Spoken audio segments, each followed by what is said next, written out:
Hi, it's Ryan. Welcome to another episode of Marlborough Minute, where we bring you quick stories of all the wonderful things that are happening right here in your city, Marlborough, Massachusetts.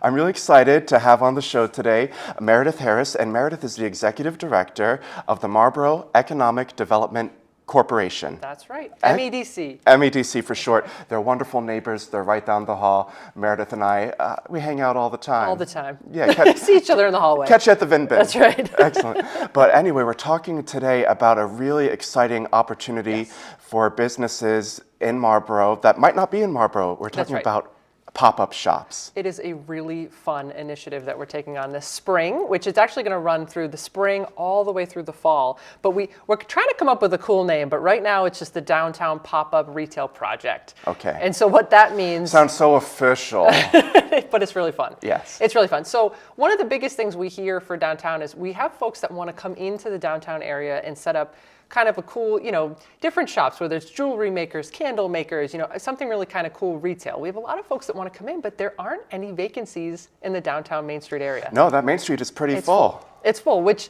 I know folks talk a lot about downtown revitalization and we need some different things, and we agree. We agree that there is a need for that different But it takes someone to move out before someone else can move in. Right, so that's the challenge. Yeah. And so we saw this opportunity. We were able to apply for a grant. It's called the Redo Grant. We partnered with the 495 Metro West Partnership to apply for this grant. And so we were able to apply for funds that we're going to put up temporary retail spaces right in the downtown area.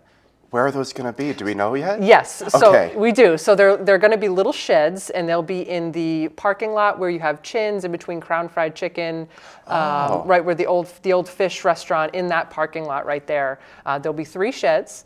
And so right now we're working on trying to find vendors that are going to fill the spaces. Now, are you looking for vendors to stay that whole time, or are you looking to rotate them in and out and give lots of people a chance? So a little bit of both, right? So there's 3 sheds, and they will be, what we're asking folks is that you be open from Thursday through Sunday, specific hours, but people can rent the sheds for a weekend, they can rent them for a month, they can do a couple weeks in the beginning of the season, a couple weeks at the end of the season. It's really going to depend on the demand, what people are looking for, but we're trying to be as flexible as we can to make sure people can test out the downtown market. Yeah, and this will be a test for everyone involved with this project. So you said shed, so I'm imagining something with hard walls, something that can be locked up and secured, right? So anyone who's coming in doesn't need to worry about someone ripping into their tent and getting in. Correct. No, it's going to be really cool, and we're looking for a variety of people to come and showcase what they have to offer. We're talking to the Marlborough makers right now, again, jewelry makers, candle makers. We're hoping maybe some donut people might come in. So even Marlborough Makers, which is sort of a co-op,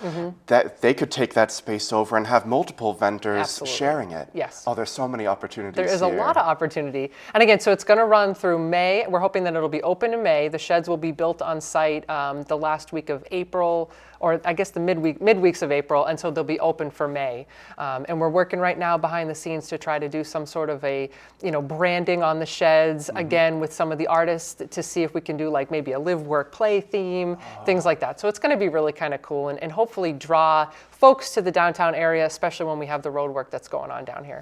So you're currently accepting applications? We are. Have any been rolling in? We do. We have about, I think it was about 11 or 12 folks right now that are interested. But it's not too late for people to submit. It is not too late. So how would they go about doing that? They can call the MEDC office, 508-229-2010. Give us, shoot us an email, find us on Facebook. You've got a great website too. Exactly. So easy to find you. Find us, that's right, absolutely. Wonderful. This sounds like a lot of fun. So exciting to see these wonderful new opportunities popping up in the city where we're not being left behind with the times. We keep moving forward. And it coincides with the concert series on Thursday night too. They'll be open for the concert so people can come down, go see the show, come over, shop around a little bit, then the farmers market on Saturday morning. So downtown Marlborough is going to be a place to be this spring. Awesome. Thank you, Meredith. Thank you. Well, that brings us to the end of another episode of Marlborough Minute. If you have a story about something happening in Marlborough that you'd like to feature on the show, come on in, be a guest in the chair. Meredith shows it wasn't that hard. I look forward to speaking with you and having you on the program. Take care.